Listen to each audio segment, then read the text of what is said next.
I stood in the rain, clutching a trash bag filled with my clothes, watching my brothers toast with champagne through the window of the house I grew up in. They thought they had won. They thought forging our dying father's signature to steal the estate left me with nothing but the mud on my shoes. What they didn't know was that 3 years ago, Dad made me the sole trustee of the holding company that owned it all. They just tried to evict their landlord, and I was about to make sure they paid the rent in tears.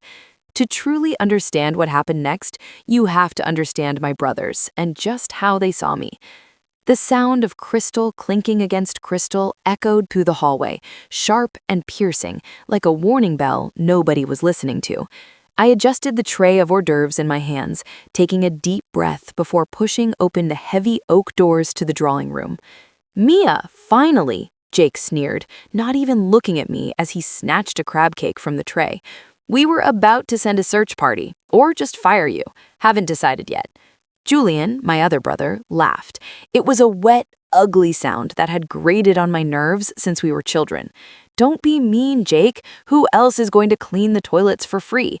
Dad certainly isn't going to hire a maid when he's pinching pennies for his medical bills." I kept my head down, my grip on the silver tray tightening until my knuckles turned white. "Can I get you anything else?" I asked, my voice barely a whisper. "More scotch," Jake commanded, gesturing vaguely with his empty glass. "And try not to look so depressing. It ruins the mood. We're celebrating." Celebrating. Our father, Robert Sterling, was upstairs in the master bedroom, hooked up to machines that breathed for him, fading away from late-stage cancer. And his sons, his pride and joy, were downstairs drinking his scotch and celebrating their imminent inheritance. I was the mistake, the daughter born too late, from a second marriage that ended in tragedy. Mom died when I was 5. Dad raised me, but the boys, they merely tolerated me. To them, I was the help, the leech, the one who didn't belong in the Sterling dynasty. I walked back to the kitchen, the laughter of my brothers fading behind the door. I set the tray down and leaned against the granite counter, fighting back tears. I wasn't crying because they were mean. I was crying because I knew what was coming, and it broke my heart that Dad's legacy had spawned such vultures. I made my way upstairs, bypassing the party, and slipped into Dad's room. The air smelled of antiseptic and lavender. I sat by his bedside, taking his frail, cold hand. "Mia?" he rasped, his eyes fluttering open. "I'm here, Dad," I whispered. "The boys?" he wheezed. "Are they waiting?" "They're downstairs, Dad. Don't worry about them." He squeezed my hand with surprising strength. "The file, under the floorboard, in the study. You remember?" "I remember," I said, tears spilling over. "The Omega Protocol." "Good girl," he smiled weakly. "Don't let them destroy what I built. You are the guardian." He passed away an hour later. I was the only one holding his hand. The boys were too busy arguing over who would get the vintage Porsche. The funeral was a blur of black umbrellas and insincere condolences. Jake and Julian played the grieving sons perfectly for the cameras, wiping away imaginary tears while checking their watches. I stood in the back, ignored, invisible. The real show started the day after the funeral. I was in the kitchen making tea when Jake stormed in, slamming a stack of papers onto the table. "Pack your bags," he said. No preamble, no emotion. I stared at him. "What?" "The house," Julian chimed in, leaning against the doorframe with a smirk. "It's getting sold. Liquidation of assets. We're pivoting the family portfolio to crypto and high-risk tech. The estate is deadweight." "You can't sell the house," I said, my voice shaking. "Dad wanted this to be the family home forever. And where am I supposed to go?" Jake laughed. "Not our problem, Cinderella. Look, we're generous guys. We'll give you a week at the Motel 6 off the highway. After that, figure it out. Get a job. Maybe waitressing is more your speed." "You can't do this," I insisted. "The will hasn't even been read yet." "Oh, the will?" Jake pulled a folded document from his jacket pocket. "You mean this?" He tossed it at me. I unfolded it. It was a transfer of deed, signed by our father, dated 2 days before he died. It transferred the entire Sterling estate, including the house, the cars, and the primary bank accounts, directly to Jake and Julian Sterling. I stared at the signature. It was shaky, too shaky, and the ink, it looked different than the pen Dad always used.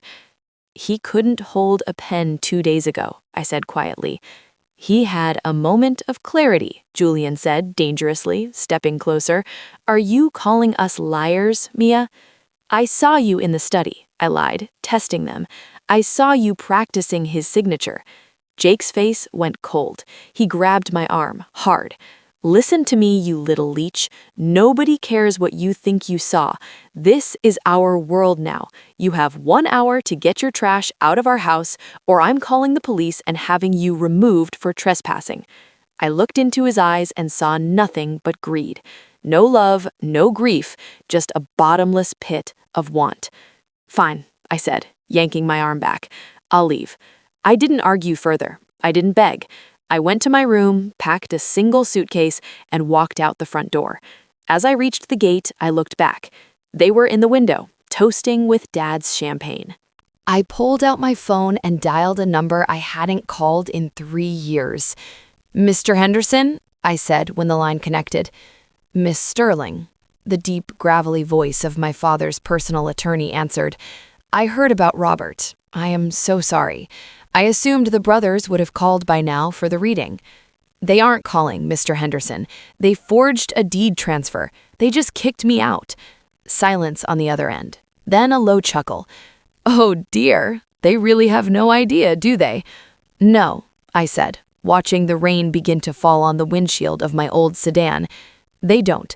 Is the Omega Trust active?" "It has been active since you turned 21, Mia. As per your father's instructions, the moment he passed, the Sterling family estate ceased to exist legally. Everything, the house, the company shares, the liquid cash, automatically poured into the Omega Trust. And the trustee? You, Miss Sterling, sole trustee, with absolute veto power and executive control. The brothers are currently celebrating in a house they don't own, drinking liquor that belongs to a corporation you control. How much debt are they in, Mr. Henderson?" "Significant," the lawyer replied. "They've been borrowing against their future inheritance for years. Sharks, offshore lenders, if they don't get access to the estate's liquid assets within, I'd say, 48 hours, they are going to be in a very dangerous position." "Good," I said. "Let them sweat for 48 hours. Set up a meeting at the bank for Friday. Tell them the Board of Trustees requires their presence to finalize the transfer of funds."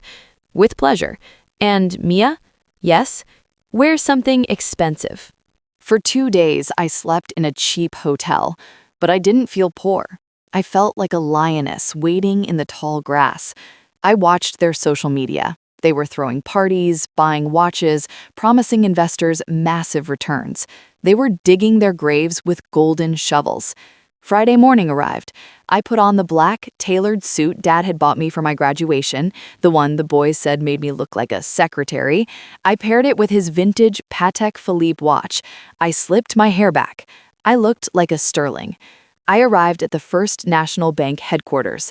The brothers were already in the conference room. I could hear them shouting through the glass walls. "What do you mean we can't access the accounts?" Jake was screaming at the bank manager. "My father is dead. We have the deed." "Sir, please calm down," the manager said, looking terrified. "The accounts have been frozen by the trust. We cannot release funds without the trustee's biometric authorization." "What trust?" Julian slammed his fist on the table. "There is no trust. Dad hated trusts."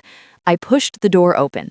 "Actually," I said, my voice calm and projecting through the room, "Dad loved trusts. He just hated thieves." Both brothers spun around. Jake's face went red. "What are you doing here? Security, get this trash out of here." "Sit down, Jake," Mr. Henderson said, stepping out from the shadows of the corner. "Miss Sterling is here at my request." "Your request?" Jake scoffed. "You're fired, Henderson. We're getting new counsel." "You can't fire me," Henderson smiled, thin and sharp. "You don't employ me. The trust employs me. And you are not beneficiaries of the trust." "What are you talking about?" Julian looked pale. "We are the sons. We are the heirs." I walked to the head of the table. The bank manager immediately pulled out the chair for me. I sat down, placed my phone on the table, and looked at my brothers. They looked small now. 3 years ago, I began, Dad found out about the gambling debts, Julian, and the embezzlement from the charity fund, Jake. He was going to cut you off then, but I begged him not to. I told him you could change. Shut up, Jake hissed.